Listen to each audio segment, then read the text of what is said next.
L'autre surprise de Téhéran, c'est une adresse qu'on m'a donnée. Celle d'un antiquaire. Je croyais qu'en Iran, lui et les siens vivaient cachés comme des Warhol ou des Vasarely. Eh bien non. Hello, bonjour monsieur.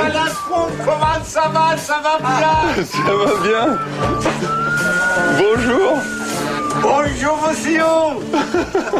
Vive la France! Vive la France. Voilà, on est ici chez Baba Moshe, Baba Moïse, qui est l'un des juifs de Téhéran les plus connus ou reconnus. Tea? Vodka! Vodka. Yeah, vodka! Ok. Pour les juifs, oui, mais pour les musulmans, non. Chin chin. L'Achraïm! L'Achraïm. So you make it? Mais ça, c'est vous qui le faites? À base de raisin, et c'est fait à la maison. La maison. Dans la maison.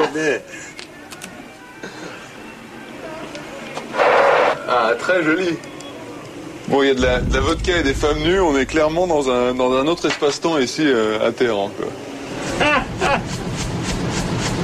Bon alors, c'est facile d'être juif à Téhéran ou pas? C'est très bien ici, ils nous laissent en paix. Tout ce qu'on dit, ce sont des mensonges. Ici, on s'amuse avec les musulmans, on rigole ensemble et personne vient nous emmerder. Il ne faut pas que j'aille boire cette vodka devant les mollahs, mais les Iraniens, ils sont géniaux.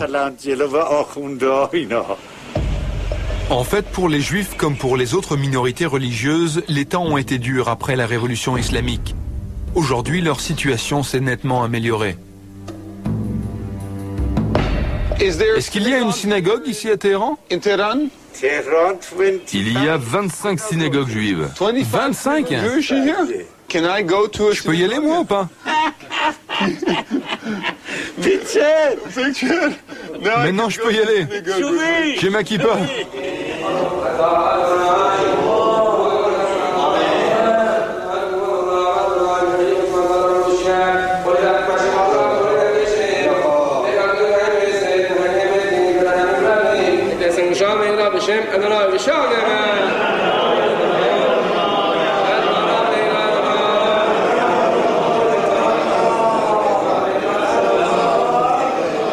En plein cœur de la capitale iranienne, de la République islamique d'Iran. Et c'est bien un endroit où je ne pensais pas porter une kippa. Et c'est absolument incroyable de se dire que dans un pays où le président appelle à la destruction d'Israël, il y aurait une communauté juive. Je suis venu à l'invitation de Siamak Mercedeh, l'un des piliers de la communauté juive de Téhéran.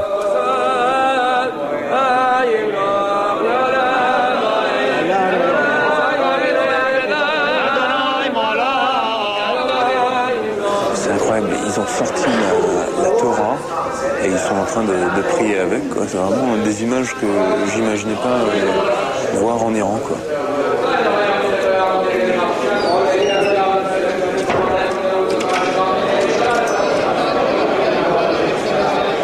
J'ai jamais cru que je rencontrerais un juif iranien.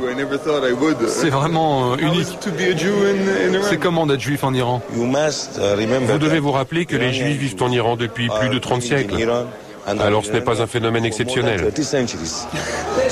En fait, ce sont souvent les médias qui racontent n'importe quoi. Nous sommes la plus grande communauté juive du Moyen-Orient après Israël, et c'est vrai qu'être une minorité religieuse dans un pays religieux, ça peut poser des problèmes. Mais ce ne sont pas des problèmes majeurs.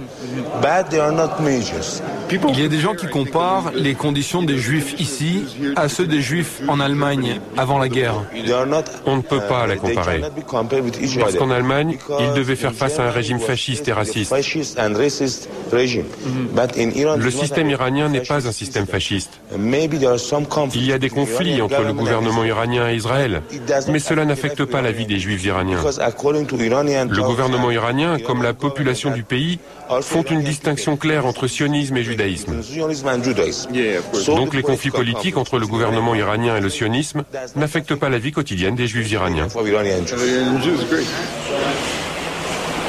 Mais je trouve qu'il y a un peu un mélange entre la culture juive et la culture iranienne, non? Oui. Un syncrétisme. Tout à fait. C'est une combinaison entre nos deux cultures. C'est ce qu'on peut voir dans de nombreuses synagogues en Iran. Mercedes veut me montrer un autre temple de Téhéran. Le temple de la politique. Bienvenue au Parlement iranien. Ici, la Constitution garantit aux minorités ethniques et religieuses une représentation parlementaire. Et Mercedes est le député des 25 000 juifs d'Iran.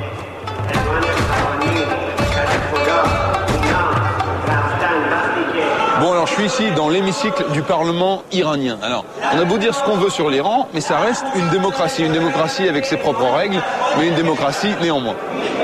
Et alors, ce qui est très intéressant, c'est que dans tout le Moyen-Orient, le seul autre pays qui est aussi une démocratie, avec ses propres règles, c'est Israël. Mercedes n'a pas sa langue dans la poche. Même si démocratie autoritaire oblige, il ne s'éloigne jamais du discours officiel. Mais alors, est-ce que l'Iran veut devenir une vraie puissance mondiale? Bon, l'Iran, c'est déjà une grande puissance dans la région. Personne ne peut faire quelque chose dans tout le Moyen-Orient sans tenir compte des intérêts du peuple et de la nation iranienne, c'est évident. L'Iran est une démocratie. Oui. Israël est une démocratie. Oui. Mais pourquoi ces deux démocraties ne peuvent pas s'entendre? Israël est un pays jeune qui a été créé sous l'influence de forces extérieures à la région. Mais l'Iran est un vieux pays avec une histoire millénaire. On ne peut pas les comparer l'un à l'autre. Bien sûr qu'il y a des différences.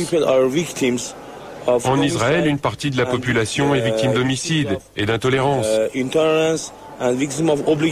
Vous parlez des Palestiniens? Oui.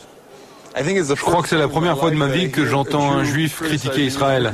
Mais ce n'est pas la première fois. Il va vous falloir changer de point de vue. Plusieurs personnes dans la communauté juive critiquent Israël.